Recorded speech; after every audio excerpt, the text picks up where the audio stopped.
So I totally watched while I listened while I cooked my eggs and sausage.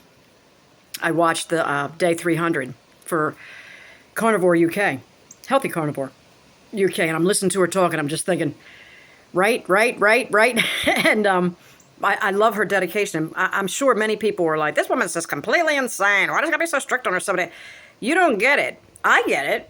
I get it, and I didn't even have the same health issues that she had. Well, some of them are the similar, but the weight thing. I didn't have the weight. I didn't have the excessive weight. I've had extra weight on me in the past. I've had over 30 pounds extra, but I don't currently have that. And she had more. She's got, more. Weight has been a huge issue her whole life, so she's like striving. She's going for it. But the benefits she describes are absolutely the truth. The low carb, when you have ketones in your system, you're producing these ketones. Your thinking is more clear. And she lost 15 skin tags around day 80 to 120. I think it was. Did she say 15? And she got photographs of it. She lost these skin tags. I'm like, go. And then all I can think of is saying, I said to Lenny, man, wow, what if, because I struggled terribly with my biodome, is that what it's called? The biosphere, the bacterial, whatever we're supposed to have, these lots of diversity, which I know allows you to digest all kind of different food. I get it. But mine was so messed up. And I had a nervous breakdown a couple of months ago. I had to quit pole, all this stuff, because the inflammation was so bad. The pain was so bad from the head to, and then I instantly, like my bowels just froze. I mean, froze in a way that was frightening. That's when I had the nervous breakdown. After they froze and they stopped moving, like, oh my God, I can't have a bowel movement without an enema. And I mean, it's like my bowels never move. I don't feel like you feel like you gotta go, right? You're like the muscles and the colon and the intestine start to move. Mine don't. They do now. After years of not moving.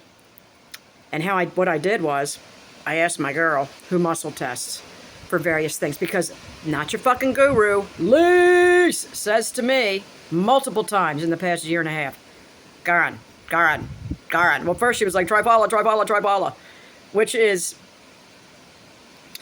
an Ayurvedic 3-herb everyday elixir that people in India and whatever take for bowel health. And I'm like, okay, I'll do anything. I tried it. It helped. It's subtle. It helped. It wasn't like a horrible laxative or anything like that. It's not a laxative. It's just, at any rate, that doesn't even matter. But I started that, and it was helpful. But it didn't cause any extreme movement. I got on the Emsella chair, and that stimulated all the muscles in the area of the pelvic floor to have any kind of bowel movement at all. But anyway, my point being, it wasn't even just that it wouldn't move. The quality of the stool, although that is a big ordeal that it wouldn't move, the quality of the stool was so poor. It was like the hardest clay. It just looked like clay balls that you had dug up. It was so hard, it didn't even smell. This is how concrete and hard this stool was. I'm sorry if people can't handle it. I'm sorry. But this is the reality today of anybody past 30 years old or whatever, because of the food that they have us eating and pushing on us and everything. My thoughts were, what the hell am I going to do? Am I ever going to be able to get away from these enemas? So the Triphala, it started to move slowly, a little, and I'm like, okay. Well, then I talked to my girl, like I said, the muscle testing girl, and I said, look, there's all these probiotic enhancing whatever foods in this at this Amish farm that we're ordering our raw milk from, and our raw cream and our raw butter, raw cheese, and all this stuff. I said, they've got this section of the fermented, which I don't want to hear about it. I got plug my ears. I do not want to hear about fermented food. It sounds freaking disgusting. Yuck, gross. The sauerkraut is terrible. Everything's horrible. I hate it. I'm drinking raw goat kefir now, and it saved my life. My bowels move every day, twice or 3 times a day if I feel like it. My colon, which was a megacolon, I don't know what it's like now, but it moves like when I was 10 years old.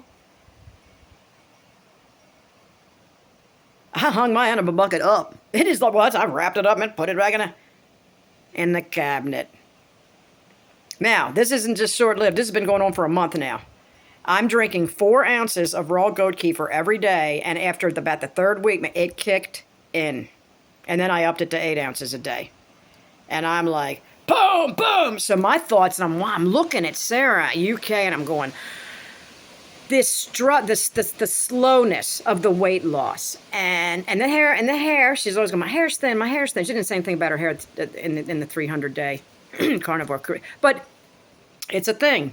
I feel that we're so toxic, and our livers are struggling, our organs are all struggling. The pancreas, the gallbladder, all these little kidneys, and I'm like, what if she tested for goat kefir? Raw. Sorry, it's got to be raw. What if she tested for raw goat kefir? What if she tested for raw cow's milk kefir?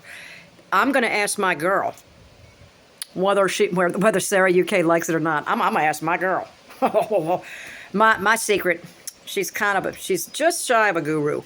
Just short of being a guru. Because nobody's anybody's guru. Right? Not your fucking guru? I'm going to ask my girl, Colleen, to muscle test my friend Sarah UK to see if she does indeed test for cow's milk kefir or goat's milk kefir, because she's 100% disinterested in any kind of plant matter, and I don't blame her for feeling that way at all. I'm afraid of plants now. I eat very little plantage. Okay, very little. But this goat kefir, this raw goat kefir, it is relining my bowel. There is no doubt in my mind that it's happening.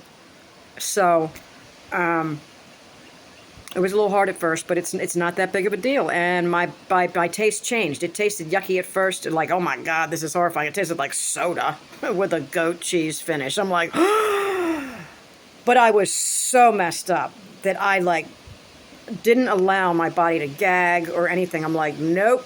Chase it with water, moving on. I was taking 2 ounces twice a day. It was so hard. I had a shot glass. I'm like, oh. Now I'm pouring it in a measuring cup, 8 ounces a day, and put it in the fridge, and I take it out and stir it and drink it throughout the day. Like it's no big deal. If I open that fridge, I'm taking 2 swigs of that shit. It's working! So my thoughts are, Sarah UK, what if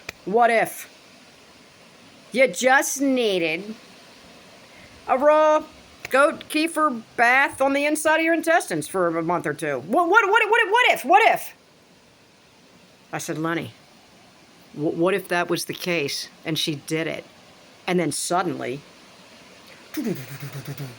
that weight went where you wanted it to go?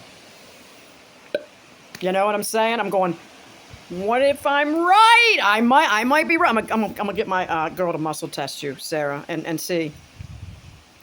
And if she's like, no, I don't test for either of these two things, I'm going to be really mad anyway, because I want this to work for you, because the benefits that you've gotten are just over the top. And the skin tags falling off, I'm just, the no more eczema, the no more brain fog, the no more irritable bowel, the no more, the laundry list, the blood sugar, the diabetes, all this is gone for Sarah. And she's just running uphill with this weight. And I'm going, what if it was just a simple tweak? Because think about how messed up the insides of our intestines are after everything we've done. It's my thoughts this morning on a Sunday, and I'm so proud for you and your son, your eldest son, who is now carnivore. Go, go, go. Do what you got to do, and tell us about it. I'm down for experimentation. And my vibration plate. I'm gonna zip this up real quick. Bill Knott. Thank you for the vibration plate thing, because man, I wasn't using it. Well, now I am, and I found that I had adhesions in my lower abdomen wrapping around my ovary that hurt when I put that vibration plate on high. And I realized I asked my girl what it was. I thought, I think it's adhesions, right? And it was. And now, after a couple of days, it's gone. Like I've torn through the adhesions. I got on an inversion table and hung from my feet upside down, and I could feel all these adhesions, like pain all the way across my lower abdomen, like ripping sensations. And I knew what it was because I had the frozen shoulder. I'm like, this is adhesions in my tissue. This is my fascia sticking all over the place. And it was pulling my psoas, my leg up. It's causing all this hip pain. I'm finding my way, folks. And you gotta find your way, because the doctors are not going to tell you. No doctor in the world, if I'd have went and said I got this hip pain, would have ever mentioned that I had adhesions in my musculature around my ovaries or anything. They would have said nothing about that. Oh, you probably have arthritis. You're in menopause. You've got the tendinopathy and the... No, I don't. No, I don't. And I'm fixing this shit one little ding, one at a time. Thank you to my ladies out there that are helping me. Thank you. It's a thought, Sarah. Let me get back to you on that one. Peace. And Bill, peace. If you watch this, I don't know. Bill's busy. Sarah might watch this. Well, Sarah will watch it because I'm going to put her name in it. She'll be like, what's Karen talking about me again for? Because I love you. I think you're fabulous. You're just like, I admire your grit and your determination. You got more than I got, but I'm zigzagging along, doing my own thing too. Let's have a great day, YouTube.